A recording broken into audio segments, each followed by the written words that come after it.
Welcome into episode number 114 of About the Cards podcast, live chat on YouTube. As always, with me, host Stephen Loeffler at Junk Wax Twins, back from his load management night off. Ben Wilson at our trading cards. I'm Tim Shepler at Big Shep 79. We are a podcast by collectors for collectors, hoping to bring you a smart, insightful podcast discussing trading card collecting. We're live every Wednesday at 8 p.m. Pacific, 10 Central. On YouTube, Facebook Live, and Periscope. Follow us on Twitter About the Cards. Follow us as it's available as a podcast. Dude, anywhere you listen to one. Come on, let's be honest there now. Check out our website, aboutthecards.wordpress.com. What is up, fellas? Another week of collecting. Welcome back, Steph. We missed you last week. I'm back. It wasn't the same, but you're here now, and we're going to have some fun today wearing that Ride or Die hat. Indeed. The producer is back at the board. Controls have been handed back over. No, it's just a family scare in the house. Mom caught pneumonia and had to go through all the blood tests and the whatnots, but she got released yesterday, so that's a plus. She's got a round of some treatments for the next couple of weeks, but otherwise everything's good. Everything's healthy, so they released her. That's awesome. That's good. Any new mail days? Anything come in that you're excited about? I did get a nice the Topps 3D set, the Twin Team set. Yeah. And then right after I'd bought it, there was a guy selling singles for $1 each, so I picked up a second to Rise. So I have two of the three, $7.50 I think sold. Nice. And then I've been doing some tweak work, so we've got a few more articles. Stuff that is outdated has been removed, and we're updating left and right. So good, awesome. That's awesome. I appreciate that. And Ben, how's your collecting week been, bro? You know what's awesome about this show is 114 of these suckers. Man, March of 18, we were just talking about. Well, four. Every time it just flabbergasts me that we're still around and that we get all the love and support that we do. So, yeah. Man, Stadium Club week. I don't know about this week's collecting and mail days, but next week and the weeks to come, Archives has been actually killing me because of the minis and the full body variations and Newsflash, PSA, Topps. If you're listening. If you're going to do a full body variation, please don't make the non-full body variation also a full body picture because it's confusing as all get out. Dummies. That's the stupidest. I bought two full body variations that were base cards for $9. I got burned on that because I didn't do my homework beforehand, and so I had to set up a return. So that's fun, but I had to get with glasses and a magnifying glass. I had to borrow my 6-year-old eyes to look at the codes to see if I was seeing them correctly. Topps, let's make those bigger. Yeah, I got my archives or just back. The pictures more obvious. So those came. Love that. I had an awesome mail day. Our buddy Matt Haas sent me a ton of 70s cards I needed to complete some sets. Love that. And Phil Hughes, man, I was able to. So I had those 2 boxes of Finest flashbacks. And I sold them, but I was able to go pick up a Royals and Giants team set as singles. But I picked them all up for like $1 or $2 a card from Phil's pulls because of all the ones. So did I. I got my twin set team set from him too. Yeah, and it shipped super quick, and so they should be here I think tomorrow. So I'm excited about that. It was I spent I got a couple posies. A couple copies of Posey. So I think I spent like $20 or something. It was something, and it's super cheap. So I was happy to do that. That was fun. So it's been a fun collect. I found some, per bin, I found some Topps Chrome blasters and cello packs in the wild today. Yeah, and hey. And it wasn't at Target. It wasn't at Walmart. That's all and we're not going to tell you where because it was a honey hole.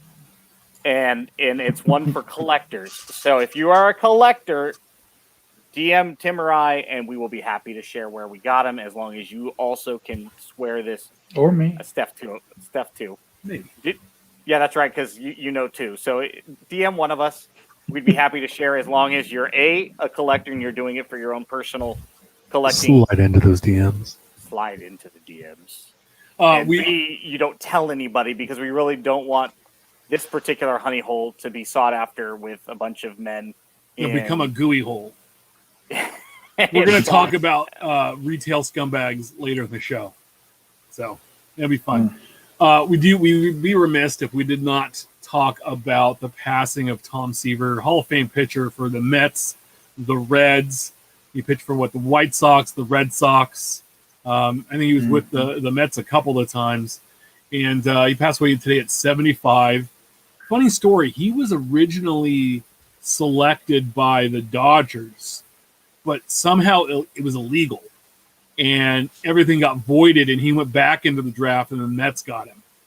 So think of the Dodgers in the late 60s. They were legit. I mean, they were a powerhouse. Losing Tom Koufax and adding Seaver. Yeah. So, the Mets got to be the only good thing the Mets have ever done drafting Tom Seaver, because that's about it. But Seaves, we were talking before the show. He pitched like a red ass. Like I don't think he was like Bob Gibb. There was no screwing with Tom Seaver, and I'm glad he got to do a little run with the Reds and have some success there. But he was with the amazing Mets, and I think that Nolan Ryan, Tom Seaver in the same staff. Nolan Ryan wasn't even Nolan Ryan at the time yet, so. There's two things there. One, he was drafted by the Dodgers initially, asked for $70,000. Dodgers passed. 66, he'd signed a contract with the Braves, who drafted him in the first round of the secondary draft. Yeah, that was the contract was voided by the commissioner because his college played 2 exhibition games that year in which he hadn't played. That's and they held like a three-team lottery draft, and the Mets won out. So you're telling me that if we go back in the Wayback Machine and we rewrite history, Sandy Koufax's arm falls off, and the Dodgers basically go out of the bullpen for the next 15 years. We're going to have Tom Seaver.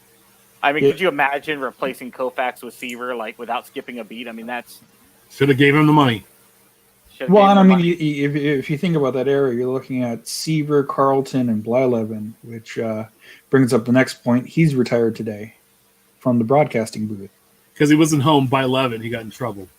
He's been slowly working the amount of games he calls back for the past couple years now, and I guess he's finally set to do just special advisory to the GM, whatever that is. He wasn't on that boat with the Vikings, was he? And that just came to light. He wasn't He wasn't quote unquote running through the ochre patches.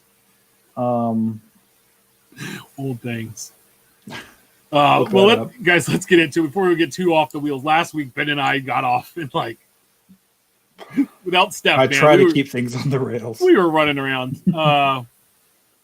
Yeah, the week that was last week's releases, we had Cops Living week 129. We had 341.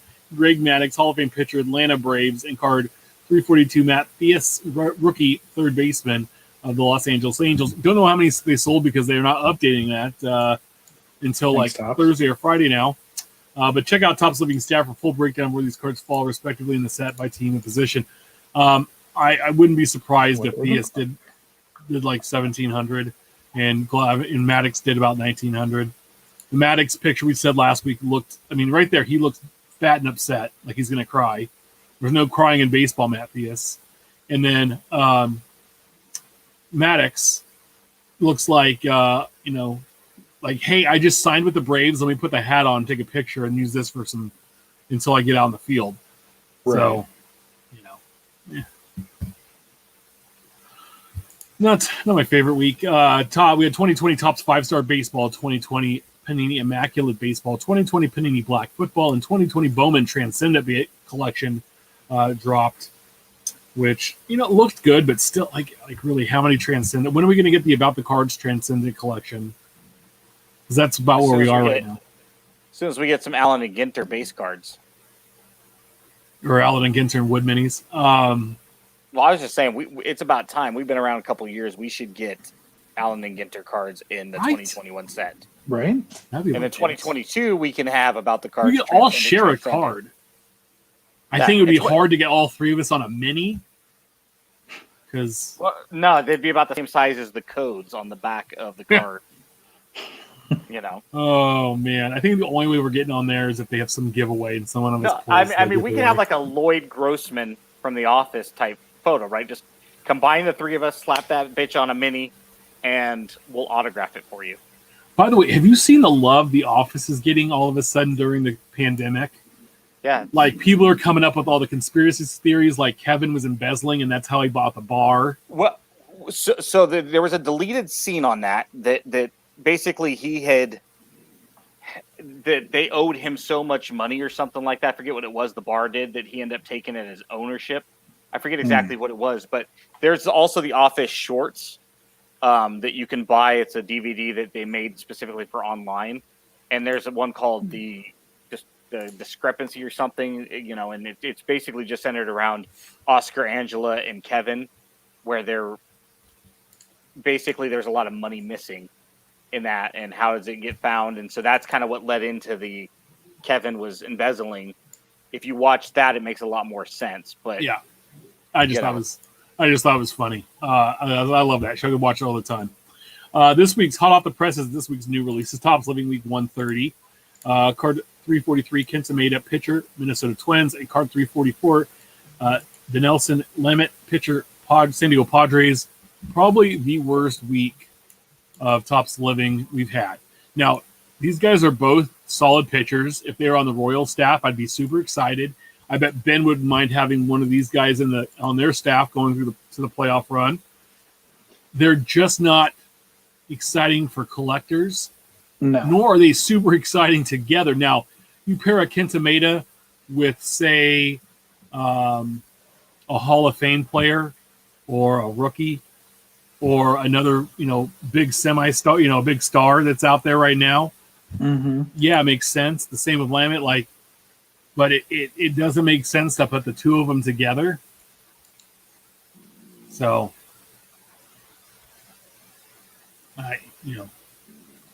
I will say I do like that we got moved into having the red jerseys. As much as I don't like them personally, they'll make a nice differentiator between all of the other in the set. yeah. But I mean, it is what it is. The fact that it's still alive is awesome. I just hope we make it to card 500. right, and then call it quits. That'd be nice. We also had 2020 Top Stadium Club baseball drop today. $220 a box. What? Wait, that's not right. $220 a box for a stadium club? Drunk? The hell is the world coming to? 16 packs, 8 cards per pack. You're going to get 2 autographs, 2 Bash and Burn, 2 Emperors of the Zone, 1 In the Wings parallel, 2 Power Zone parallels, 1 Stadium Club Chrome, and 1 oversized box topper. It's a 300-card base set made of veteran stars, rookies, and retired players. As always, the full bleed cards with amazing photography. There's only 90 Chrome cards of the 300 in the set. All the autos are on card. The Crash and Burn is a double-sided insert that spotlights players with both power and speed.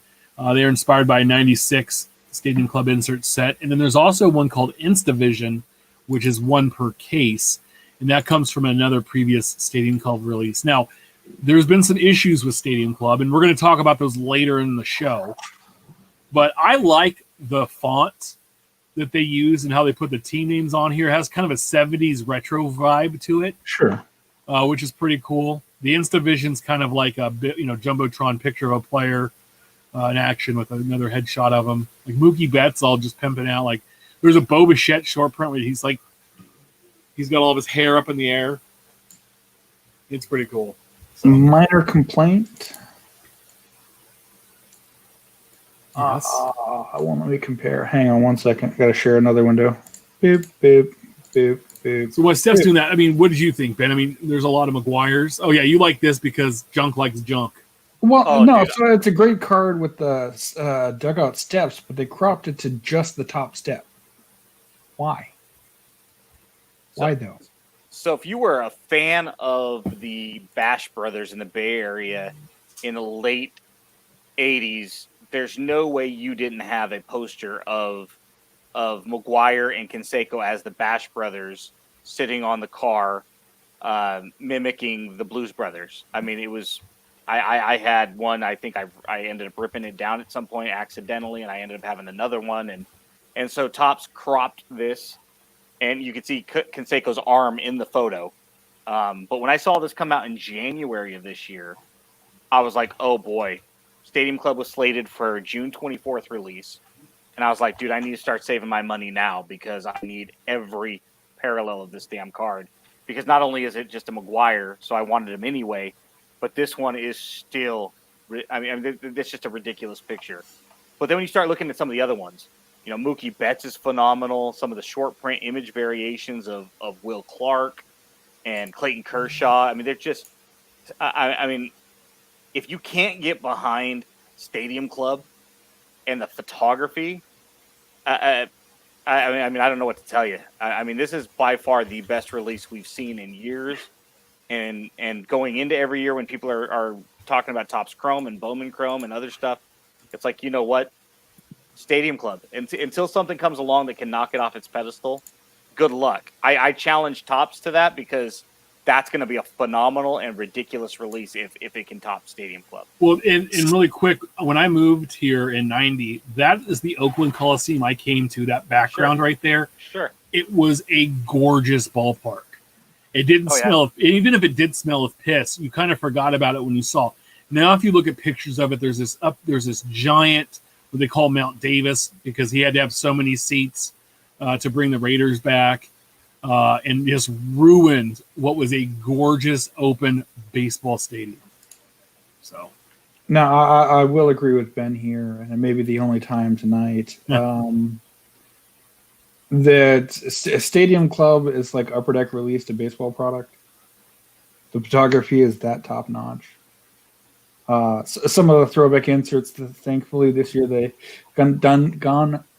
gone away with having 10 or 12 inserts. I think there's 2, 3, 4 if you don't count the chrome or box toppers. That's a nice touch. I like it. yeah, no, I as always, I love Stadium Club. I mean, but the thing is, guys, normally a Stadium Club box is like 100 to 125, right? Give take. How is it 220? 2020. I mean, that I don't get. I can't. I don't get it. I mean, when Topps Finest Flashbacks is $55 to consumer, and it's being flipped for $375 to $450. One sold today for $699. Yeah, I mean, go into your bedroom and blow out a candle, and it still smokes for a few minutes, right? Think about that. Before the candle even finishes burning out, you pay $55 to Topps, and you're selling it for $375. I know we're going to talk about Ben Baller Chrome here in a little bit. Same thing, right? I mean, are all these online exclusives just? Well, I think they underpriced. I think they way underpriced Finest Flashbacks. That box probably should have been about $150, to be honest. But you look at what it is and what the original sold for. I mean, even you couldn't buy. I don't think you buy a '93 Finest box back in '93 for $55. Sure. So, because I want to say it was 24 packs then, and it was $3 a pack. So you released about $75 a box of 1993 money. 1993 was 18 per box, 7 cards per, 12 boxes per case. Okay, so it was the same retail $3.99. How much? $3.99 a pack, right? Yep. Okay. Yeah. See, we saw with flashbacks though. I was talking to our good buddy Matt at Topps Living Stat, and when you're selling it for $375, the Robert was selling for approximately $200, right, in those first couple of days. And you're not guaranteed one. In fact, you had like a 50% chance of getting one just based on straight odds, right? And it's like, but that still doesn't get you anywhere near close to your return. That's great if you bought a $55 box and you pull a $200 card. But if you're paying $375, you need to pull a Robert and then sell all of your singles for $2 a pop and hope to pull, a gold parallel or something like that, right? it's amazing that all of these online exclusives are selling for ridiculous prices, 3, 4, 5x right off the bat to people that didn't get them or want to get multiples of them to break them. It's amazing, especially when we don't even have a checklist yet, and these products are selling. You have no idea what's in them, and you're paying ridiculous prices over the retail. It's incredible. Next product up, 2020 Panini Donruss football drops, $250 a box, 18 packs per box, 10 cards per pack, 1 auto, 1 mem, 12 parallels. It's a 350 card base set. 250 vets, 50 rookies, 50 rated rookies. Now, that is a lot of cards in a base set, but damn, if you're only getting 180 cards a box, you're going to need like 3 boxes to probably make a set. So that's $1,000 for the boxes to make a set for Donruss football. This is base football, right? This is Topps flagship baseball meets Donruss. We've talked about this before, whether it's Donruss or Contenders or Score. I mean, but this is basically the equivalent to flagship baseball. Correct. Right. And this is where you want to get a couple of key rated rookies.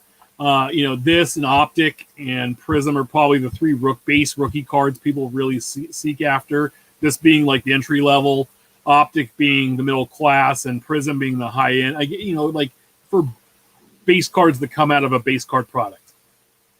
But Joe Burrow, obviously the number 1 pick by the Bengals. Tua Tagovailoa, the quarterback for the Dolphins. Justin Herbert, quarterback Chargers. Chase Young for the Washington football team. And Clyde Edwards-Helaire, running back for the Chiefs. So probably 5 of the top rookies you're going to be looking for. There's also Jerry Jeudy, T. Higgins, the kid that went to the Raiders, Henry Ruggs, who I think is basically, who's the guy Darius Hayward-Bay. That's who Harry Ruggs is, my friend. No, I hope not, man. Yeah.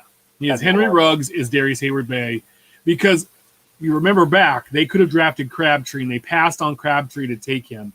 They passed on Jerry Jeudy for Ruggs, who they were teammates in college. Ruggs was known as the throw it, chuck it, and go get it guy, where Jeudy was more of the possession, AJ Green, Julio Jones type receiver.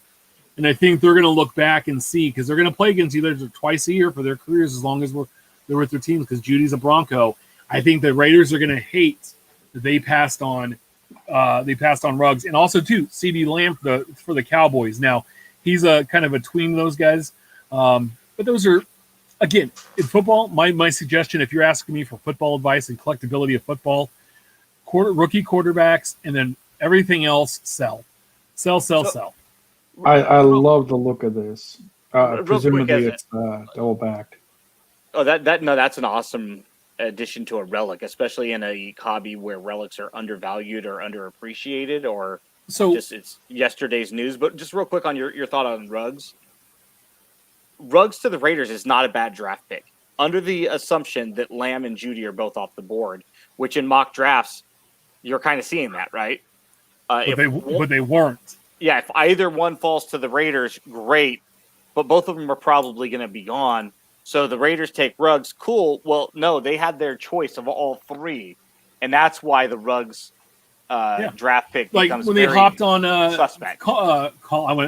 Cleveland Farrell with the 4th pick or whatever the year before. Like, I think that Mayock. I don't like Mike Mayock. I think he and Gruden only watched the BCS playoffs, and then they go and they say, okay, we're just going to draft players from these 4 teams. That's all we're going to do. And that's what they end up doing. You also have the Champ is here returns. It spotlights 20 members of the Super Bowl champion Kansas City Chiefs. Panini is bringing a couple of tough short print inserts to the product, the Marvels inserts. So they're going to look like the comic books, and those exploded in basketball. And then the new Night, there was one called Night Moves, and those are cards about color and lots of it, which are exciting. And then you're going to have a Kings series, which is a theme for multiple memorabilia inserts. So you have All Pro Kings, Canton Kings, Jersey Kings, and Leather Kings. So those will be there. Los Angeles Raiders downtown. Yep. And the downtown cards are back. So those are some, again, Panini's kicking it in the just destroy, and then like the Elite Series, they're just destroying the inserts with their basketball and their football lately. just destroying it, and I love it. So, and it's hard for me to say nice things about them sometimes, but their inserts are destroying it. So, Hey, if they're doing good, then we've got to give them credit. And honestly, Panini has had a lot of great football releases over the last 2 years now, maybe. Definitely last year and a half. 2019 and 2020, calendar years, not necessarily the years of the releases, but I'm impressed by almost every Panini thing that we've thrown on here over the last year and a half. Football wise, has been awesome. yeah. The inserts. Now, some of the base cards are lacking, and I think they have a few too many. With some of the sets, it's like okay, but the inserts are doing really well. Also, as Ben talked earlier, 2020 Topps Ben Baller Chrome dropped kind of last week and this week. It's $250 a box at ToppsOnly.com. It's only exclusive through the website. There was a pre-sale for the Topps 582 Montgomery Club members last Thursday. It was limited to one box per member, and then from August 31st till today, there was a raffle held on the website for your opportunity to get a single box. And if you got picked, you got received an email, and you had 24 or 48 hours to purchase said box for $250. It was 24 packs per box, 4 cards per pack, with 6 refractors and 2 1985 Topps parallels or cards inserts. The 200 card base set. Exclusive to the Ben Baller edition are 15 Ben's diamond die cut cards, which are 1 per box. Signatures are randomly inserted in the packs, although they are very tough. And I looked earlier, boxes were selling in the neighborhood of about $600 to $1,000, just varying on the last few hours of the day. Did you guys get picked for a box? So first of all, did you hold on before? Did you apply? Did you drop your name in the raffle? Wow, yes. I literally just said Ange put her name in, so I didn't. I was talking over you. So Ange put her name in. I put my name in. Ben, you put your name in. Yeah, Steph, how come you didn't put your name in? Because she has the luck, and apparently not, because she didn't get picked. Well, okay, but you double your luck by having both of you sign up. It didn't cost anything. Yeah, but my wife even signed up because she's like, I want to make some money. I want to buy some stuff for the kitchen. I hope she doesn't hear that. But I got picked. Listening, B, that's not how you sound in real life. It's more like this. I'm going to kill you, Timothy. All right, Batman. I got picked. Did you get picked, Ben? I did. I got picked. My dad did not. Oh. So rolling with the homies. I did. I flipped mine over to our buddy Doug and Dan, our buddies Doug and Dan over at the one and only Mojo Break. Mojo. Oh, so you get to see what comes out of your box?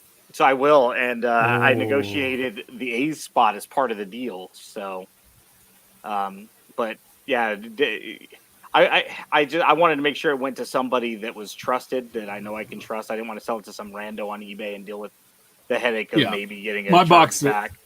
My box is going to be done privately, or at least through my Twitter friends. Yeah. Much better that way. But no, I only hopped into it and it sounds bad when we talk about flippers and stuff all the time. Now, I wanted to open the Topps Finest flashback boxes, but at 8 times what I paid for, 7 times what I paid for the box, I could not pass up that extra money to hoard George Brett cards and other things with. And this was like, hey, let's hop in there, let's win it. And I see the prices in the same thing. It's like, how am I going to pass up 3-4 times what I spent on the box? So I can get a case of Bowman or of Topps Jumbo update when it comes out. So, flipper. I mean, that's I'm super excited about that. So we'll see how that goes. We also have 2020 Panini Immaculate Collegiate Football dropping today. It's $570 a box. 1 pack per box, 6 cards per pack. So less than $100 a card. Not too bad there. 5 autographs, indoor mem cards, 1 base or parallel cards, a 25-card base set, all numbered to 99. They're the NFL stars shown in their college uniforms. Rookie patch autographs have on-card signatures with a premium swatch. There are also premium patch rookie autographs that have a bigger patch than the regular RPAs. Immaculate ink and autographs have NFL veterans and retired stars. There are also featuring quads featuring 4 players with a mix of vets and draft standouts. So again, if you're a big collegiate football fan, this is the product for you. And there's like one of the quads. It's Joe Burrow, Kyler Murray, Baker Mayfield, and Lamar Jackson. And those are all Heisman Trophy winners there. So Pat Mahomes playing for Texas Tech. Yeah. So another immaculate drops. And then the weird numbering on autographs and memorabilia. So make sure you check out Ryan Cracknell's articles on Beckett.com/news for more details on these new releases. Thank you, Ryan, for doing all that. Next week's release is what's brewing. 2020 Bowman Chrome Baseball Drops and 2020 Topps Transcendent Baseball Captains Collection. Guys, you know what Captains Collection stands for? Overpriced? It's not Captain Nemo or Captain Steubing. It's Derek Jeter. Old Jeets. Captain America? Old Jeets. You get a tote bag, a thank you, and an STD test on the way out. And good deal. Yeah, so that's only $6 billion a box probably. But Bowman Chrome Baseball is coming out. And it's going to have the hobby version and then also the HTA, which is just 3 autographs. So you get right to business on that. So we'll talk about that next week. Infield chatter, this week's Hobby Talk section. Hit it off with Hall of Famers. So at B_hit 1322, there have been 108 Major League Hall of Famers to have the rookie cards come out since 1948. Here are 107 of them, only missing Hal Newhouser to complete the set. The PSA postcard board Hall of Fame rookie registry, by far my favorite card related to the project I've done. So this is all PSA graded rookies of all the Hall of Famers except for Hal Newhouser, which probably shouldn't be all that hard to get when you think that Mantle's in there and Yastrzemski and Bob Gibson,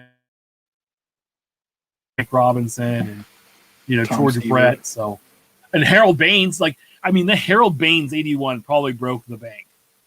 No doubt. Or the Lee Smith 82. Now, looking at it, my only complaint is he has the 3 rookie card of Cal Ripken, and he does not have the traded rookie. So, but he does have the 85 Puckett update. So that's pretty cool. 84. 84 Puckett update, sorry. It's so weird because you look at it, there's no Hall of Famers in the 85 or 86 class there. He goes from 84 to 87. Topps 85. Yeah. But the one you'd want is the Fleer update. That's the more sought after one, wouldn't you say? Anyway, still very cool to see. Thank you, Uncle Jimmy. We talked about the Uncle Jimmy collection a couple weeks ago. Sports Collectors Digest put out that there was a Ruth Gehrig signed Gaudy quartet. It sold for $961,700. One card. Now it was dual signed by Babe Ruth and Lou Gehrig, but he had tons of autographs of Babe Ruth, handfuls, more than 10. This is one card sold for almost $1 million, and there's so much more to go. Thank you, Uncle Jimmy. That's all I have to say. We all need a Uncle Jimmy in our life. Will you be your family's Uncle Jimmy? No, because you collected the 8s. It depends if my Mike Bordick PC, if my I was trying to think of all those Scott pictures Brosius. in 2012 and 13. Took off. Speaking of Who which, was the real guy quick, they got from the Diamondbacks? Did you guys take that test that Bayside sent you of all of the lineups of your I favorite did. What team? did you get? I heard you got very high. I scored 177 out of 300, which was not good. But I was distracted and had to pause it a couple of times because I was trying to work, and I had 2 kids on me. And one of the guys I missed, who would have got me 5 more, was the greatest third baseman with the letter B of all time. Not Sal Bando, but Scott Brosius.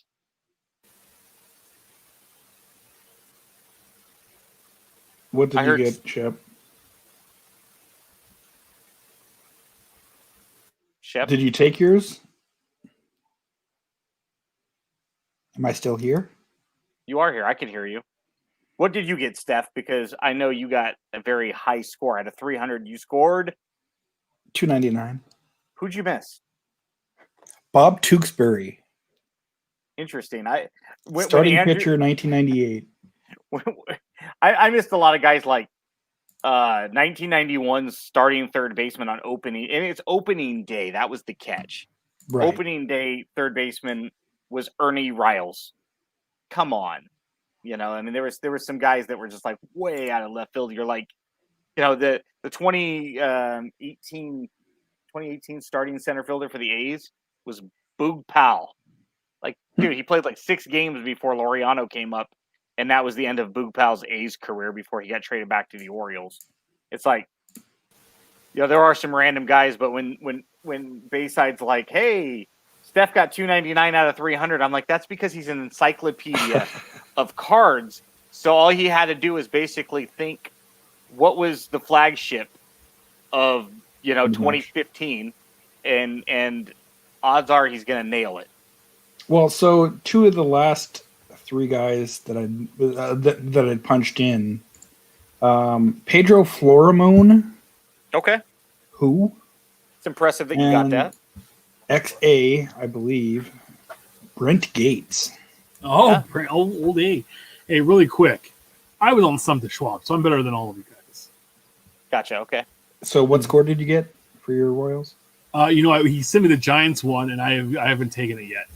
So what's funny about Brent Gates is I put him in twice, thinking maybe I misspelled it, just because all you have to do is type in the last name. And if you type in Henderson, you get credit for both Dave and Ricky. So Right. like when I typed in Davis for Chris, I also got credit for Ike Davis, who had a cup of coffee with the A's like in 2013 at first base. Good Minneapolis boy. So it's kind of cheating if you get a very common last name that your team just happens to have multiple guys of. I had to type Mitkevich and Pierzynski. Come on. Yes, You didn't type Campaneris.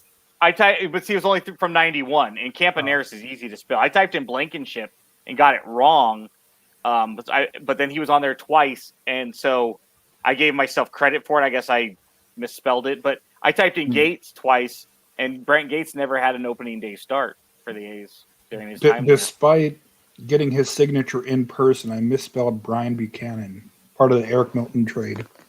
Yeah, that's where you got to be very. And then there was one that pissed me off, which was John Jaso. It's like I could see his flowing locks and his left-handed bat, and for the life of me. And then Jonathan, my 2-year-old's like, Dad. And I'm like, for the love of God, child, I'm trying to think of this guy with long golden brown hair, and I could see his face in my mind. So I will never forget John Jaso's name ever again. Yeah, I'll never forget Tony Clark. Hobby Love at Bass Yankin on Twitter. Loss of words. Just please follow this man. You won't regret it. Thank you, brother. At JKick30. Now, what JKick30 did was send a 2013 Bowman Mike Trout Gold Parallel, Gem Mint 10, with a note that says, "Pay me when you can, brother. Keep being a great dad and spreading love and karma, Jason." Like that's pretty legit. Yeah. It just kind of made me smile. It kind of made my day. It was just kind of cool to see that, another collector's like, hey, here, have this card. Pay for it when you can. I trust you. No worries. Here you go. Enjoy. And for effect? A lot of good people in this hobby, and that just reinforces it. Yeah. It's I can't tell you how many times I've gotten stuff out of nowhere. Look at our buddy John P., right? He hand painted us pictures. Yeah, I have it up here with all my Bretts. I've got 3 in my room, 2 McGuires and a Boba Fett that he sent my dad. It's like, are you kidding me right now? Yeah. That is an amazing gift. And then Andrew from Bayside, just every time he's doing breaks, he's hooking us up. That's awesome. And then, James, Big Game James, who's on the show a couple weeks ago, he opened a bunch of fire, and so I reached out to him and said, "Hey, listen, I'll buy the Royals and the Giants team set off you." And I know Ben's looking for a team set. And he's like, "Well, how about this? I'll just send you all the Twins, Giants, Royals, A's, whatever I have, they'll just come your way." And and I was like, "Oh, cool. I'll make sure that gets all the guys, man. Like, that's awesome." So There are just, I mean, we talk so much on Twitter, and there's a lot of negativity, and I know, some of mine's legitimate, and some of mine's for humor and to lighten the day, but there's so much negativity in this hobby, especially now with increasing prices, and everybody's an amateur investor these days, and to see so many good people, and the fact that we're able to share that and pay it forward. And we had that little dude Lucky, the bias fan, and how many people sent him stuff. We had the guy that was Washington Nationals collector and had an 11-year-old daughter getting into the hobby, and so many people reached out to her and sent her stuff. And it's just truly amazing that despite all the negativity, there's some great people in this hobby, and that just reinforces that. Oh, definitely. No, I agree. Pull that up. Yeah, no, I agree with you. We want to, and I think so. We're going to talk about some not fun stuff now, but I needed to lead off with something good there. Let's hop into this. So there's pack out issues. We talked about Stadium Club earlier. Now, Brent and Becca sent some tweets out earlier today or yesterday, and the first one was heads up. Once again, it happens. It appears collation issues for base cards are again present for Stadium Club. It should take 3 to 4 boxes for a base set of 300, but it may take more this year if you get poor collation. You may notice too much. You may not notice too much if you're not opening a case or quantity. Friends of the show, Bayside Breaker confirms one. He opened one only with one's Will Clark at 6 boxes. He said it was in the last box on top of that. Yeah. For Stadium, this is also from Brent Becca. For Stadium Club this year, first day issue still at 10 copies per card made. Then that should mean 25 or less of the members only parallels about 15 of the photographer proofs. Various retail odds throw off the exact calculations, but once all in we can determine. At BD3D86, at Brent Becca, did you have any collation issues with Stadium Club? Opened a case last night, couldn't complete one set. That's a case. There were several missing. Jordan, Nico, etc. Not a single base in 16 boxes of 2 key rookie cards. Pretty ridiculous. No Instavision and only one parallel auto in the case. Instavisions are supposed to be 1 per case. Brent Becker responded back, holy smokes, I know collation is bad. Mine was not that bad. Yes, it's off. I have 12 of some base and 28 of others. I did have a case without an Instavision too, and each case had only 1 numbered auto out of 25, not even a red auto out of 50. Strange pack out continues. No consistency. Well, and Bayside, when he sent me, hey, here's what I pulled for the Twins, he's like, I didn't pull any Lewis Thorpe, but I have 5 Buxton and 4 Nelson Cruz on the way. Yeah. How does, that is, ridiculous. I mean, that's similar to when I was opening Series 2.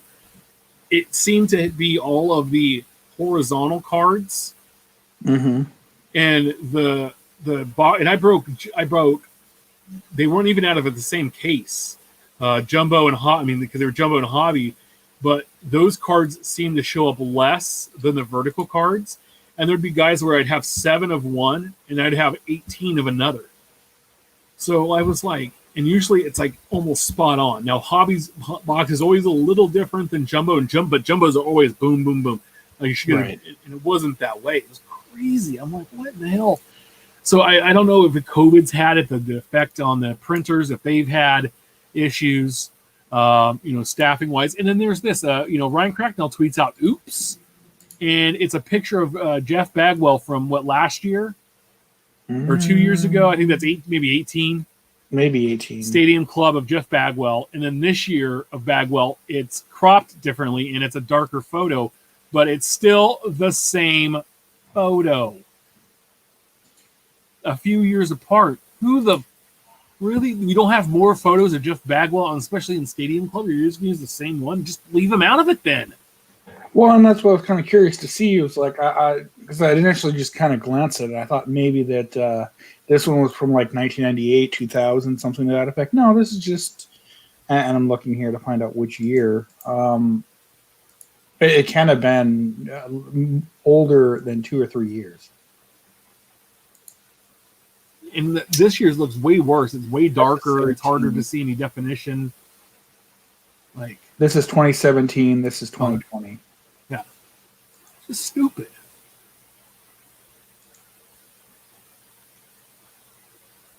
I don't get it. And then 4 or 5 boxes to make a set at $225 a piece, or $220 a piece. Are you kidding me? $1,200 base set. Better off just buying singles at $1 a piece. Like, legitimately. Right. Yeah, I know Kevin says Topps recycled photos for years, but I mean, come on, but like that close together and in the same set, like, you know. Ugh. And then there's so I don't know. It's just bang your head because again, we love Stadium Club, but how do you screw it up this bad?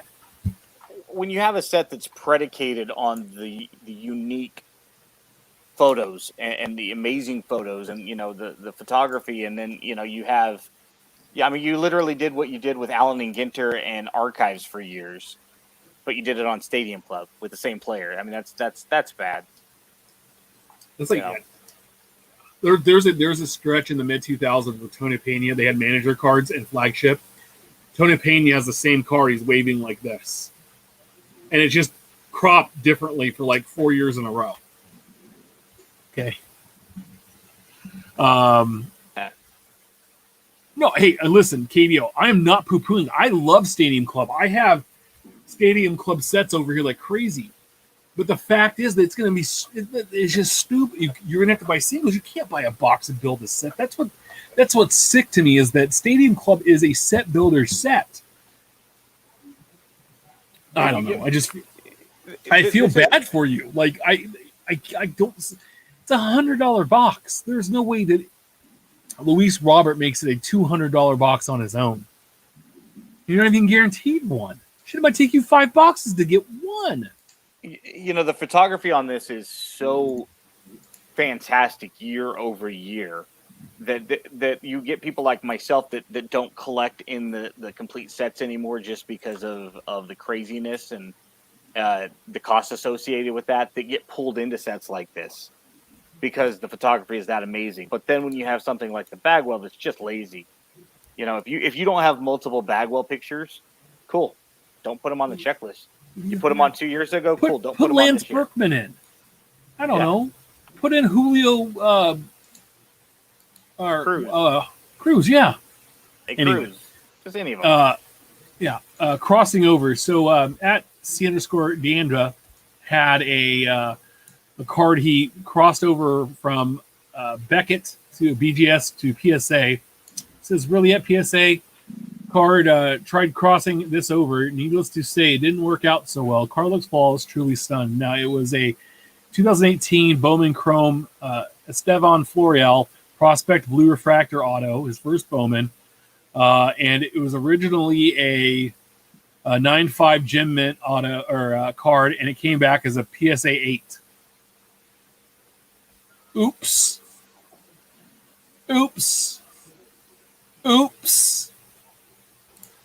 Why would you try to cross over a 9.5 when the surface got a 9? So it tells you there's some surface issue with it.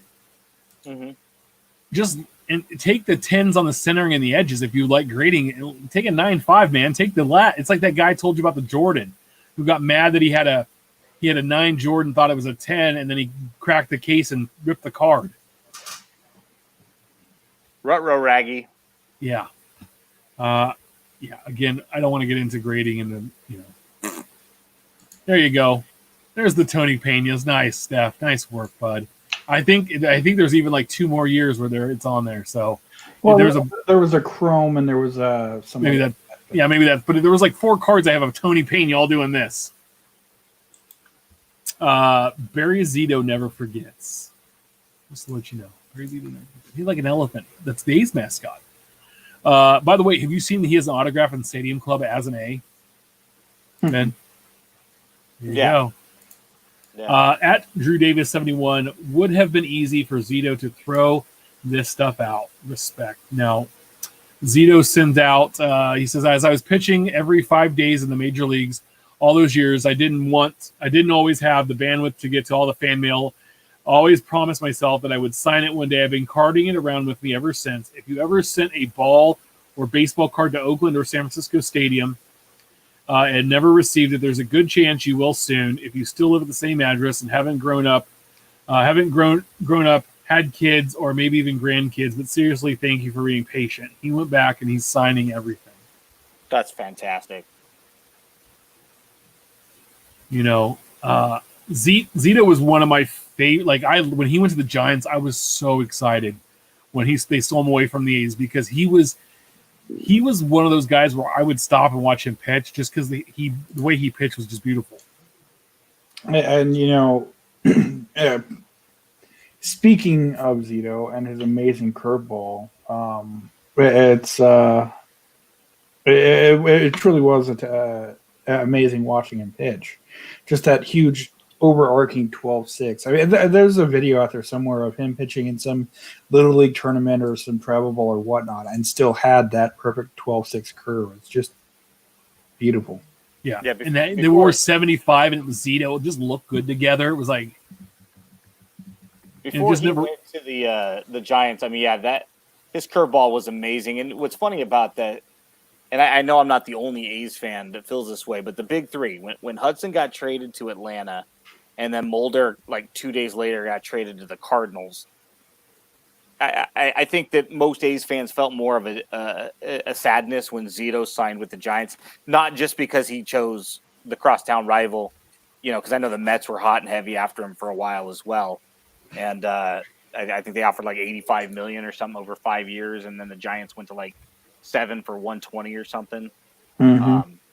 But I think just Zito's kind of carefree, almost hippie-esque type attitude, guitar playing, he was just like a cool dude. So if you said that anybody in Major League Baseball history was doing this, there'd be a ton of people that would surprise me. With Zito, it's just like, that fits his personality. It just seems like it's not Zach Greinke.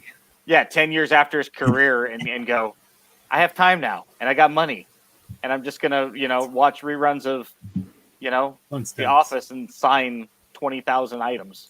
Yeah. No, and he just didn't have the same effect when he came to the Giants. But you know what? He took his lickings, and when they needed him to come out of the pen to go win a World Series, he did. I always thought that they should have used Zito as a setup guy and or a closer before Brian Wilson took over. I think he would have been such a more effective pitcher because he wasn't anymore as a starter. And I understand the Giants pay him all that money, but I always wish they would have converted him to a closer or a setup guy, and he would have been dominant. And I think it would have extended his career. He had a more successful end to his career than he really did, and people would have a little better taste in their mouth. He took a lot of that bad taste away when he helped the Giants win the series. But, up until then, I was at the game one time. They handed out Barry Zito posters or something, and there were more in the trash cans than there were beer cans in the trash. So, I like this one, Ben. You shared it. Oversized. This is a case from BGS version of. Is this the case from the BGS version of the time Jim and Dwight security badge? The time that Jim had Dwight's security badge made super large as a prank. Now this was legit. This was a. I'm pulling the picture up here. No, you're not. It's a jumbo. I can't even tell who the player is because the picture is so cool, bad. But it looks like a. No, I can't tell. Maybe, but it might be McCaffrey. It's a Origins. It's a Panini Origins card. It's a booklet card, but it's in like a holder for like a comic book. Right. Like, were they grading a Beckett and they were like, they just like, hey, we ran out of, ways to grade, things to grade this. We'll just throw it in this one and call it a day. Have you guys ever seen the movie Multiplicity with Michael Keaton? Yes. When the fourth one, who's a little mentally challenged, the fourth clone, he pulls out his wallet and tries to stick a piece of pizza in it and then close it, and he's licking his lips and he's like sticks it back in his pocket. It just seems like, they got these two big pieces of plastic, so they just stick a card in it and slap it together and go. I mean, What would you do if you paid for this service and I'd then be it so shows pissed. up? What did I order that was 11 by 14, and then you go, oh, that's my booklet card of Christian McCaffrey slabbed. It's like the grading label is bigger than the card. Yeah. Oh dear. It was funny. I want to get into this thing. Now, the Sports Card Investor tweeted this out earlier. Love that guy. What a knucklehead. At Sports Card Invest, over a 5-day period, we saw individual sales of the legend Jerry Rice's 86 tops and a PSA 9 go for more than double this card. The most recent sale was for $4,500 and likely to continue to rise 100%. So the show back in August 27th, it sold for $2,350, and then 5 days later, it was at $5,300. I like James's response. He says, yes, when I see a card that's doubled in value for thousands of dollars on a 5-day period without quantifiable reason, my immediate reaction is to buy. It's just going to double again in 5 more days. Easy money. Philly Puck fan, market manipulation, pump and dump, buy up the card to hype it, inflate its value with false eBay sales, and list all those false prices to some unsuspecting chump. The market collapses back to the mean, and the recent buyer is out of luck and probably out of the hobby. Yeah, I agree. I even retweeted it, said pump and dump. Like, this is somebody that gets into their what do you call those, Discord chats, and they're like, all right, guys, this week we're buying 1990 Fleer Jose Uribes. Now you buy all the Jose Uribes you can up until $2. And then after you buy all the ones up to $2, then what we're going to do is we're really going to pump up this card, and then we're going to start selling it for like $5. And then we're going to sell them all, and then we'll be out, and then the market's going to be like, oh, why are we buying Jose Uribes for $5? Man, he's not any good. This is a classic scenario where he pivoted from modern to not vintage, but, junk wax era. I mean, he's taking the great. That is kind of a vintage football card, though, because that set is that's like a very collected set. Okay, so you take maybe one of the most top 5 popular names in the history of football. Obviously the best receiver of all time. After Hayward Bay, and Ruggs the third. I mean, obviously Rice is not even going to be a top 3 after another 3 or 4 drafts of the Raiders. Yeah, I mean, Rice who? Yeah. So anyway, I'm sorry. But you take it. I mean, okay, look at it from this knucklehead's position, right? Obviously, he's manipulating the market. What he's doing is highly illegal if it was a regulated market. There's no question, because you're not allowed to do this on the stock market. It's insider trading. It's market manipulation. It'll get you a quick 5 to 7 years behind bars. If it was a regulated market. The only reason it's not illegal what he's doing now is because there's no oversight in the trading card hobby. So people are pissing away their money. But basically what he did was say, okay, well, while everybody's doing the Lucas and the Giannis's and et cetera, let's go back and pick Jerry Rice. Let me go grab a couple of his rookie cards at $10 a piece. I can get these up to 20 by the end of the week because people are paying him $7.99 for his information. Not knowing that he's already taken your money and put it into his bank account and cleared out Sport Lots and eBay of all the inexpensive ones. And then as soon as he pumps it up and you start buying that next wave, the $5 cards are gone. Now you're buying the $12 ones. And then he's going to flood the market at $25. And everybody's going to go out and buy him at $25, not knowing that you're literally – I mean, we saw it with the Maguire 87 tops when people were paying $12 for an 87 tops. And I'm like, I bought all mine for 75 cents. The only difference is it wasn't Jeff Wilson or some other knucklehead on the internet. It was ESPN's documentary. G off because it's supposed to be G. It is like the giraffe over at the Toys R Us. Like but it wasn't market manipulation with Maguire and Sosa because it was on the it was the documentary. That's what drove that. This is some dude with a YouTube channel collecting your $7.99 a month, and He's literally using your money to manipulate the market to steal more of your money. It pisses me off because So what these you're saying these are the is start buying 85 Tops Warren Moon. Hey, don't give him any ideas. unless he beats his wife to it. I mean, it's ridiculous to me. I hate these are what put a dirty name to the hobby, like almost gives me the feel of memorabilia seller guy, right? That's selling bats and jerseys and balls. Like you just have I don't buy that stuff because I don't feel the authenticity or legitimacy is there with those things.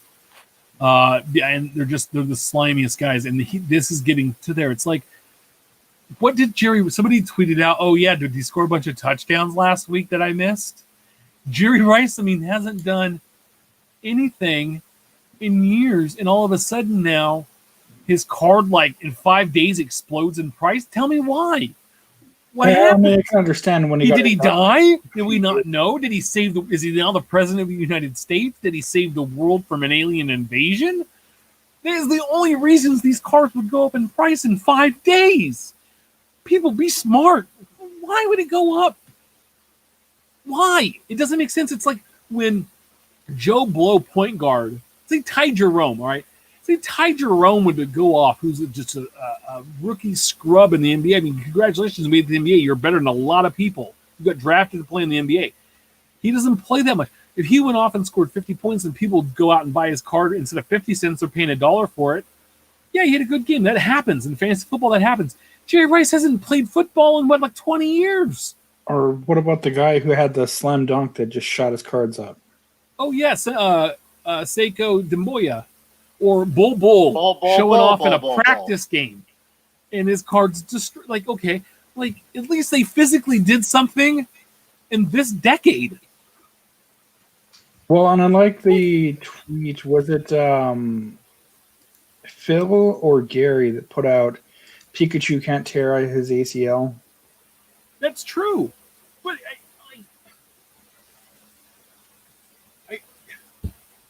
I don't understand. Now, there should be a gradual raise in price, right?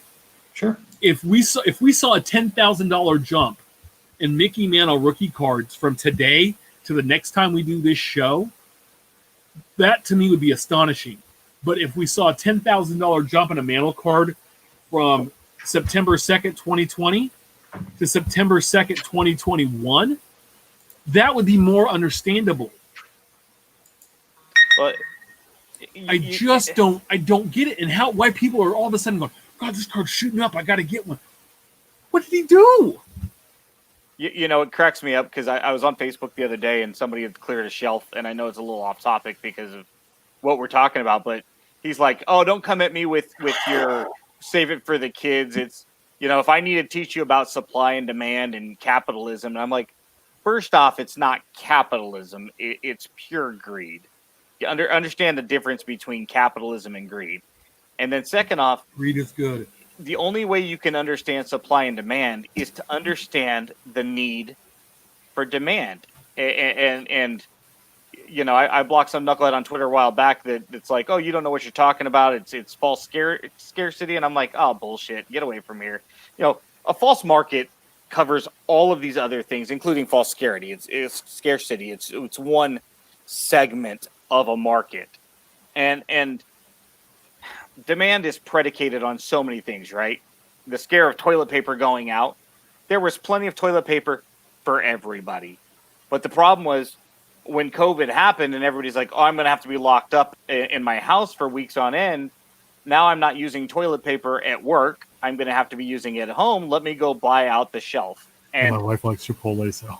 And it creates this false sense of demand, because if you're doing it, Tim, I have to do it now because I can't let my family not have toilet paper. But and it's just one of those things of, okay, so like you said with Jerry Rice, where's the demand coming from? Yeah, he didn't do anything. I mean, we're all going to go sign the guy on fantasy football, right? That did well, that scored 3 touchdowns out of the blue, because there's a chance he might do it again. Odds are probably low, but we're all going to do it. But we're also not paying anything for it, like you would when Mason Rudolph became the starter, and people are paying hundreds, and then our buddy Rich Klein is like, "Let them enjoy it." I'm like, dude, it's a $10 card that people are paying $4.50 for. Why? Yeah, and the thing with that is, at least he had an opportunity to become the starter and a star with the Steelers. Like, there was a legit opportunity he was going to have. Now, he might not have the talent to fulfill that prophecy, but at least he has the ability to get there. With Jerry Rice, nothing happened to Jerry Rice, or Jerry Rice did nothing else to do this. And we should understand this from now on. When all of a sudden a inactive player cards spike out of nowhere, and especially double in price within a 5-day window, that should tell you something. Mm-hmm. Somebody is manipulating those sales to make money off of your stupidity.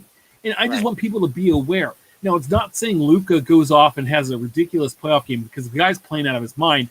And it's not surprising a Prism card from a month ago was $250 and now it's $500, because the guy is playing legit out of his mind, and they see prices of other superstars or where they are now and go, man, I could see Luka becoming the best player in the NBA in the next couple of years. And at $500, I'm willing to take that chance. Hey, that's fine, because he has the opportunity. He's shown the ability. There is a legitimate understanding that he could get to that level or exceed that level.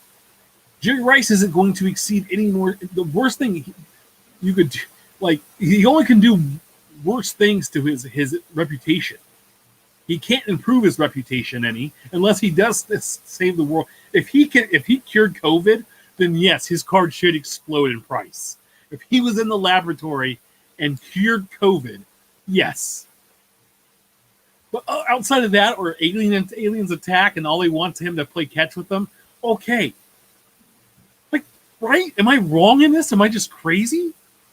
No, I mean, there's really nothing Steph or I or anybody can add, because that's true. Is, that's like if the Kirby Puckett rookie card, right? Like, Steph, what's a Topps 85 rookie Puckett going for? Like $10, $12 at most, $5, $10. That's like if all of a sudden it was going for $30. What did he do? The man's been dead for 15 years. The only way for any player in this case to go up that's retired would be the first one would be to go to the Hall of Fame, right? In Jerry Rice's case, that's long since passed. Yeah. Unfortunately, as we saw with the passing of Tom Seaver today, there's always going to be a false demand over the course of the next 7 to 10 days. Fun. That happens. And by the way, you bastards, don't put RIP Tom Seaver in your listings, you scumbags. But we can understand it, right? We saw the push for Kobe after he passed, and it's going to happen because people are going to be, you know what, I've always wanted this. Now maybe the time to go out and grab the 67 Seaver. What's the plus minus Seaver on whether I pull up a result that has RIP Tom Seaver in it? I guarantee you there's going to be some. There's at least there's a handful at least. So either the Hall of Fame or somebody passes are going to be the first two. The third one would probably be somebody like your boy Andrew Luck coming out of retirement. You're going to see a spike again, but he's a rare exception, because the majority of players, once they're retired, they're done. They're at an age where they can't come back. You don't have a Hall of Fame talent in the prime of his career outside of another one of your boys, Barry Sanders. His team alumni, and Calvin Johnson. There's a handful of guys that retire in their prime that could theoretically come back and boost their market. But then the other thing would be some dumb like Marvin Harrison, who shoots somebody at a bar or whatever it was. There's very few variables that would organically raise a market after a player's career. Hall of Fame and death being two of them, right? So if it falls outside that, if there's no reason to where we can Google it and find out the reason, you're being played. Yeah. And there's like 10 listings right here that say Rip Tom Seaver. So, but it benefits charity. I don't give a shit if it benefits charity, you bastard. 10%.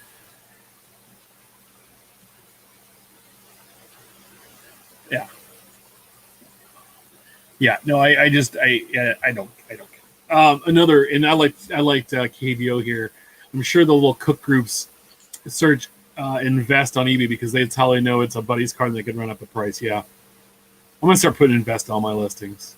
All of them. Hot invest. Hot fire.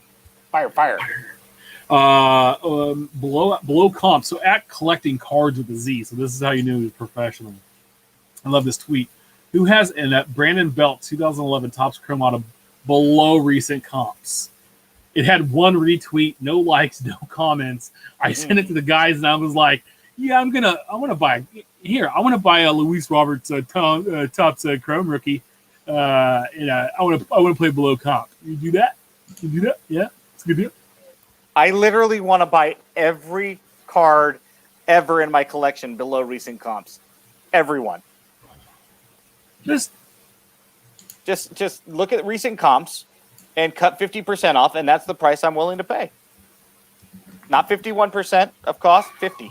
Not 49. What this guy needs to do is say, hey, I'm looking to buy this Brandon Belt Chrome Auto, and I'm willing to pay X for it. If you have one and you're willing to sell this price, let me know. Thanks. Yes.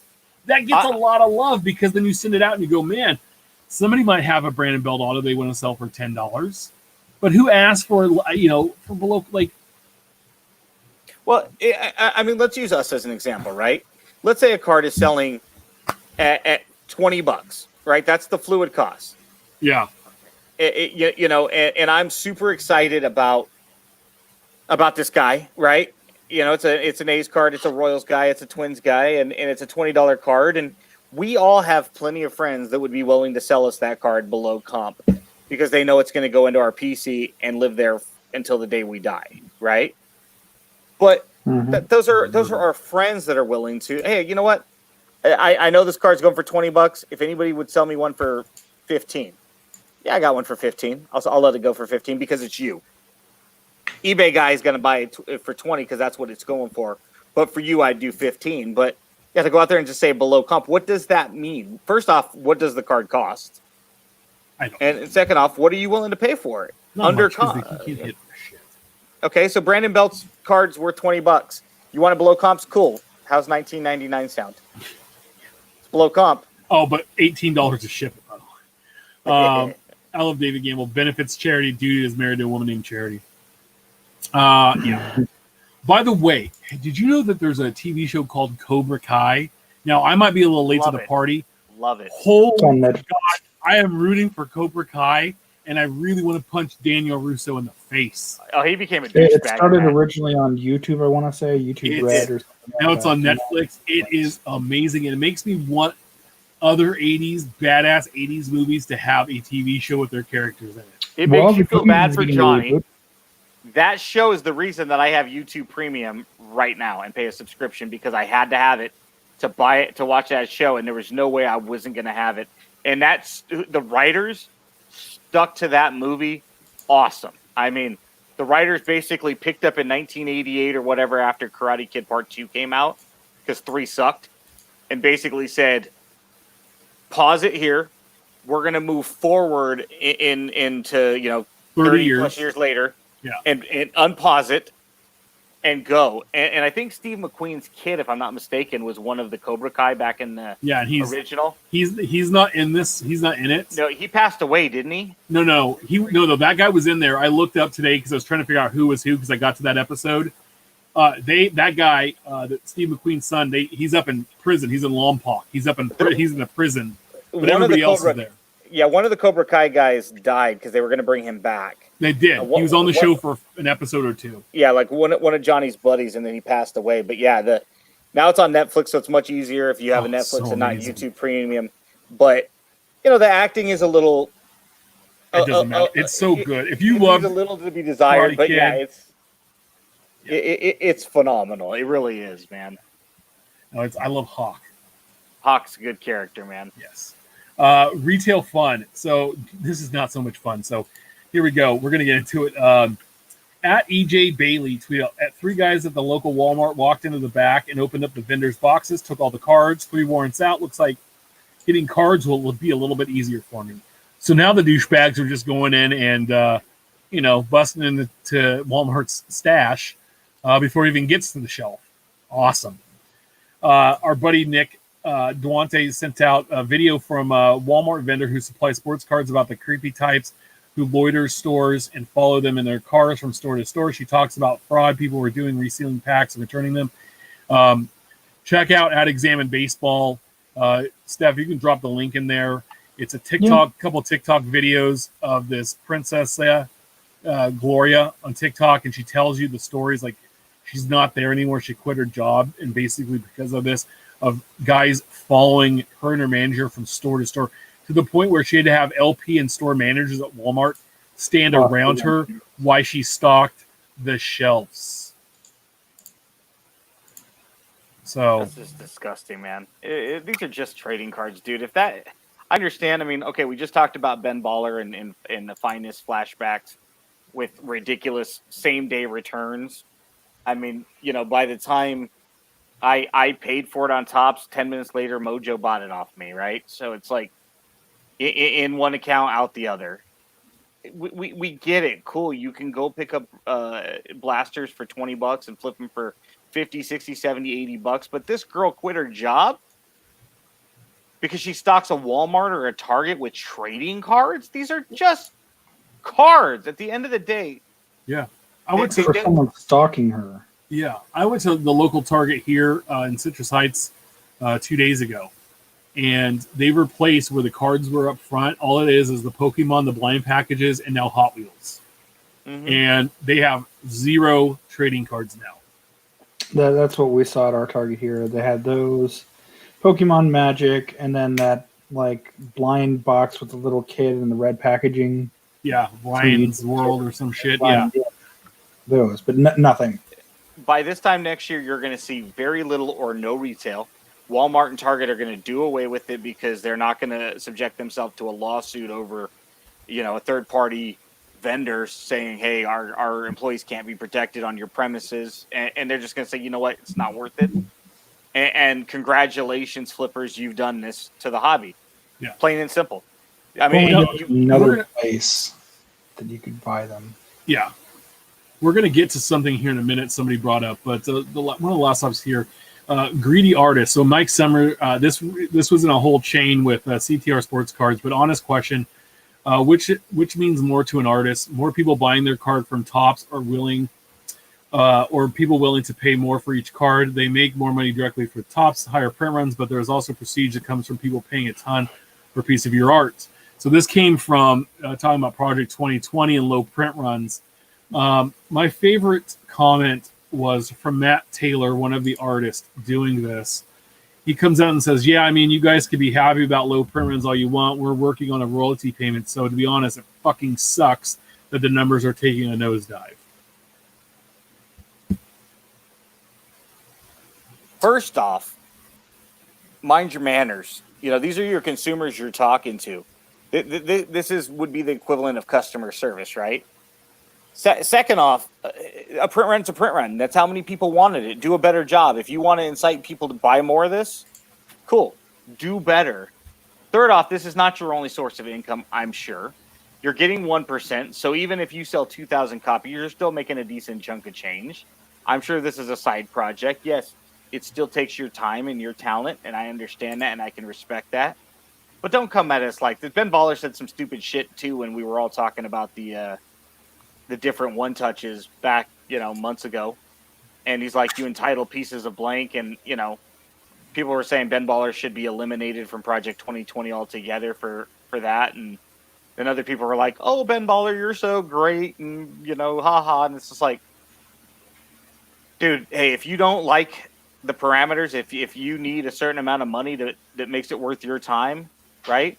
Don't take a job for minimum wage at McDonald's and bitch about the fact that you're making minimum wage at McDonald's, right? Well, and I like that a lot of the artists have kind of not the major not the major names, have kind of adapted to doing either secondary ones or limited artist proof that they sign on their website, or you know the companion cards. Where like right. Mike Trout, where the trout is getting fished off a line. I like that as an alternate avenue if your cards aren't selling for what Topps are. Well, or do a a video or do an intro. There was somebody this week that did was the F Dot with his Mike Trout card. He did like an intro, like coming. He put it out Saturday because his card came out Monday, and he made a cool little video about it. And Topps liked it, and a lot of other people liked it. You know, well, no, and imagine that. You know, engagement and promoing actually helps things sell. Yeah, you know, you looked at every night at 10:23. Our buddy Blake Jameson does a YouTube chat. So he's always pumping his new card, and he's also bringing other artists on there and stuff. I know John Newman's had artists on his show. I sent you a link that shows all the Matt Taylor cards. And what's up? Just seeing this. Yep. Yeah, no, it's fine. And so my thing with this is I mean, I already bought the Brett, so I'm, you know, I think it's on its way. But maybe do better on the cards, bro. Maybe your artwork sucks. Could be. I mean, the bottom line though is 2,283 people bought your card this week, today. Man, I would be like, dude, are you serious? 2,000 people? I mean, I don't know how many viewers we get on a daily basis, weekly basis, but even if Millions. one person, I know, dozens and dozens, you know, but one person listens to us, I feel honored that somebody outside of the three of us wanted to listen to something we had to say. Or our moms. Yeah. Or wives, or, you know. If for us to go out and spend open up our wallet and take $20 out and say, you know what, this Matt Taylor artwork is good enough for me to want to add this at the cost of $20, which is a lot of money no matter how much money you make. And you know, I'm going to pay $20, and maybe Matt only gets 1% of that. I don't know what their exact commission rate is. I think that was what it was rumored to have been. But still, that's still money in his pocket on top of, you know, whatever their flat fee was or whatever. I'm sure they got a flat fee.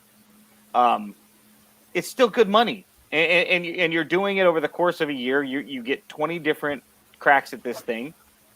I mean, if 2,200 people wanted my artwork in their home, are you kidding me right now? That's awesome. Nearly 61,000 people have this, or at least some derivative thereof.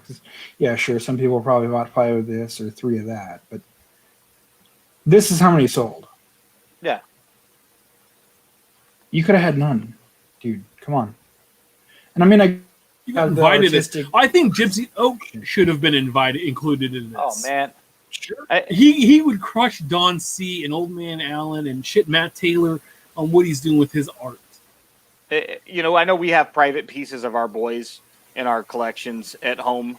You know, Tim and I, and I tell Jeff every chance I get how much Heather appreciates those works of art that sit in our bedroom. We have to look at those multiple times a day, and it's awesome. Every time I look at it, I smile because it captured a moment in time of my boys that they'll never be that size again. And right. And that's what art is, and it's subjective. It's very individualistic. But 2,300 people on that particular card wanted to add that to their collection. Whether they're card collectors or art collectors is irrelevant. Yeah. He should be honored and flattered, and maybe he is. But the optics of that comment made it sound like he's just being a pissy ass bitch. Yeah. So I just saw this, and I know it's not in the show notes, but I always talk these up, and I absolutely love seeing someone complete theirs, even if one's upside down. Yeah, because that's beautiful. Yeah, that's awesome. That's gorgeous. Yeah, I would love to have one of those someday. Yeah, right. A whole patch, sure. like the Oakland A elephant blown up and cut apart. Yeah. First off, the fact that card companies make those is awesome. And then for somebody to be able to have the patience and of course the financial resources to be able to put one of those together is phenomenal. Sure. Yeah, you know, and I mean some of them are limited to like 20 each. Yeah, and that's why I say the financial resources, because sometimes you're going to have to pay a premium because maybe you only can catch one of those. You know, we've talked about that before. 50 of them are available, but I've only ever seen 2. Well, you know, a card I'm looking for that I've never seen on eBay, ComC, or Sport Lots. 2020 Gypsy Queen, Bazooka back, Garrett Hansen. Which isn't that low numbered. I mean, I know there's... Can't find a... So if you guys find one, You can get one of my, you show me, get me hooked up with someone that has one, I'll reward you handsomely. Because it's the only Gypsy Queen I don't have, and I need it. Hey, real quick, I have a question for you, Steph.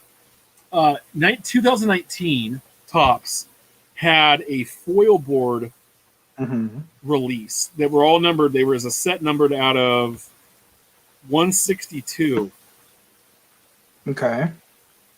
So it looked like this. Yeah. What set? Because it said it was a factory set.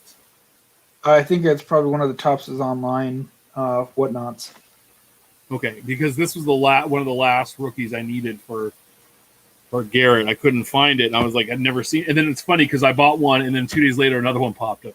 I bought that too. Anyway, speaking of retail, this guy at Donruss Dude on Twitter said GameStop in cards. Ooh.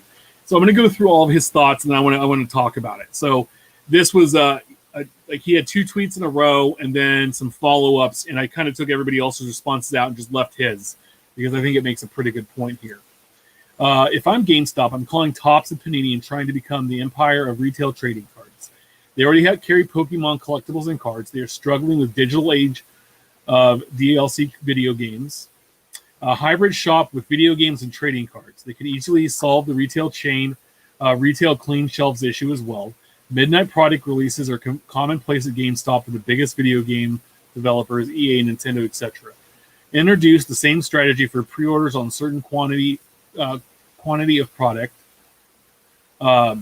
Imagine knowing exactly when your favorite retail product is being released and you have an equal opportunity to get at least one blaster. Level the playing field. People can find their own loopholes or get back in line for more, but everyone has one chance. I don't think there's any debate that GameStop is struggling. You can pre-order Funko Pops, can you not? If you're pre-ordering and not getting them, there's a larger issue. As for employees concerned, there's no solution, but but in no world should vendors deal with customers. So I think this is an amazing idea because GameStop has locations all across the United States. I mean, they ate up all was the electronic, what are they called, EB Games or EB Games, Babbage's. Yeah, they ate up everybody to a degree. Yeah, they ate up everybody. They ended up, Hollywood Video when they were still around. They had their game company, and they just ended up eating everyone up. And conveniently, much like seemingly every other company in the industry outside of Topps and Upper Deck, they're located in Dallas. Yeah. Or Irving. Well, so they have all these locations already set up, struggling in retail. Yeah, well, that's a smart move. Come in and you could pre-order your stuff, pay in advance and go at midnight, know you're going to get it. I know nerds would line. I mean, I used to line up to buy NCAA football at midnight all the time. Sure.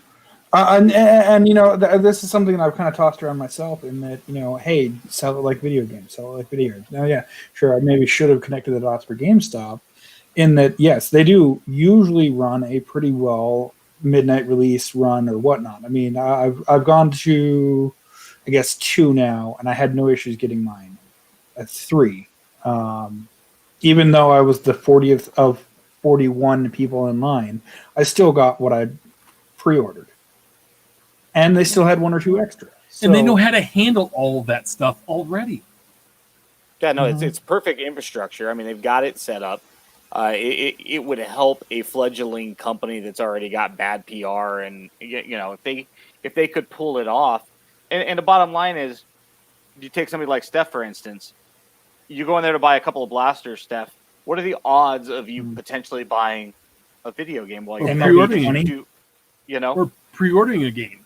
Yeah, sure. And so you could cross promote it, right? You pre-order a game, you pre-order Madden, and you save $5, right? If you put down a $20 deposit, and you get a 10% coupon against, a blasters.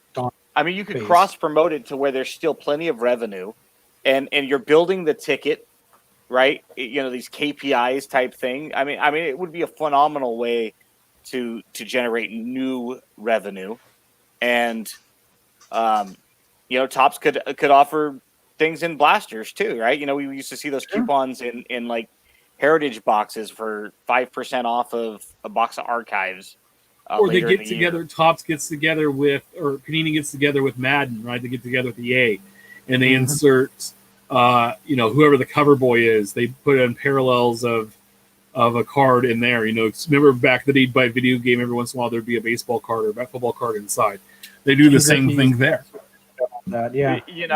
I used to work for Schwann's, their retail division, which we sold Bruschetta and Red Baron Tony's Pizza, right? And at Super Bowl time, you would see DiGiorno and Coke and Bruschetta and Pepsi team up, and it would be one of those things where you buy the pizza and you get the 2 liter for 79 cents. And so it became, what is your soda of choice? And that kind of led you to which pizza you were going to buy because you got a discount. And so it was perfect. And you saw the 2 pizza companies and the 2 soda companies go head to head in partnerships with one another. And you have this type of, buy this, Madden, and you get a 5-card exclusive Lamar Jackson because he's our poster boy, know. And I mean, their options are limitless. Magic, so why not? Yeah, I think it's a great idea. I think that this dude Donruss dude, you need to reach out to GameStop somehow, some way.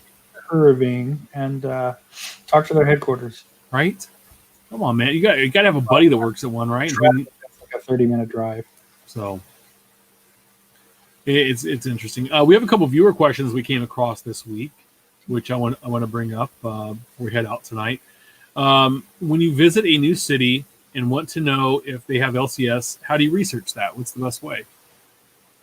So I know when I travel, like if I want to go somewhere, I just drop into Google Maps and type in, baseball card shop and see what pops up. Or I'll hit Twitter and say, hey, I'm here. Where should does anyone know a card shop in this area? So the easiest 2 ways. There are a few really good resources to be able to find that. I mean, yeah, sure. You can go to Google on Google Maps or whatever GPS service you're using. Why aren't you using anything else besides Google Maps? Card shop. Well, Apple Map. I don't know what Apple has. Look, I don't have it. But in addition, Blowout has some hobby stores as far as, post card shops in Austin, Florida, Syracuse. Beckett also has a listing. So if you were to, I'm on my laptop, so thanks, I have a tap screen. Also have the site. I know Topps has something similar, but Upper Deck also has where you can search by country zip. And hey, there's 3 shops, although I don't think this one's open anymore. And then equally outdated, there's the Card Shop Finder, where you can. This is just somewhere here. They had listings by state, where you can see, hey, here's the locations in Austin, here's the locations in San Antonio, here's Dallas, here's Waco, here's El Paso. Very cool. You have anything to add to that, Benjamin? No. I mean, it's always the DMP. Yeah. Use whatever resources you have. If you have friends in that area, obviously, if we're cruising through Texas, we have a lot of friends like Ken and Uncle Rich that we could call that would absolutely steer us in the right direction. Yeah, I mean, those are the 2 I can think of that come right to mind. Those would the be only the 2. Best 2. In fact, the best 2. Heather tells me last night, she's like, I want to leave California. I hate California. I'm like, she's like, we should move to Texas. And I'm like, well, the Spurs are there. Uncle Rich is there. Ken's there. What else could you possibly want? The Rangers and the Astros are both there, so I could still see the A's. It's like perfect. Oh, our friend Angela's there. Yeah. I think she's more your wife's friend than yours. I can't think of Eric Norton's there. Eric Norton's there. I mean, Beckett's there. Panini's there. There's a lot of reasons to move to Texas. I can't think of one reason not to. Give you their information. Oh, I can think of at least one reason not to move there. Oh, Dr. Beckett's there. He'd probably take you. Yeah. One reason not to move. But yeah, I mean, use your resources, friends. Twitter, Facebook, Instagram, whatever you do. Reach out and worst case scenario, just Google it. Just Google baseball card shops in My Google's gonna. Yeah, start talking to me now. I'm just going to tell you, if you're in Wichita, Kansas, Rock's Dugout in Sorry. Rock's Dugout inside North Rock Lanes on the east side of town in Wichita. Go there. It's been open forever. Same dude. It's awesome. Tons of vintage, tons of new stuff, tons of wax, and this little tiny shop, and it's awesome. It takes you back. It reminds me of what it looked like when I was a little kid and went there. And I was so excited. It was so much fun. And the last one is from Mark Hoyle. What's a blaster? I didn't see the context of this stuff, so. So he was just asking, someone was talking about flipping a blaster for such and such price, and Mark's like, I don't even know what a blaster is. So per Baseball Cardpedia, Mark, slang term given to made for retail wax box. Such boxes are distributed by a couple other distributors, no longer Kmart, Walmart, and Target. Blocks blasters contain anywhere from 7 to 17 packs or more, and sell from between $13.99 to $34.99. Or Yeah, more. and by the way, my blasters today that I bought were $19.99, so they weren't the new $22 price point. So I don't know if that's just where James lived or if it had to do with Chronicles, but I only paid $19.99. Well, and then so I know that we touched up on Topps retail sets. So those are individually, quote unquote, factory bundled versions of a separate, they don't have the same numbers as the regular base card. Team sets, which are kind of cool. But, you shared not too long ago that I'd found an entire rack worth of New York Mets, which, sure, Jacob deGrom's nice, but he's not this guy. Oh, yeah. So I don't know what Target is doing to pull out 2016 Topps team sets, but maybe keep an eye out if there's a key rookie or two. No, and I saw that somebody had the same seller had all those sets with the Angels. He had them listed on there. So then also too, I saw that Fanatics was going to be selling Topps factory sets. I don't know if they had exclusive version, because I know there's always a handful of different factory set versions of the Walmart, the Target ones. Normally there's an all-star game, there's a retail, there's a hobby one.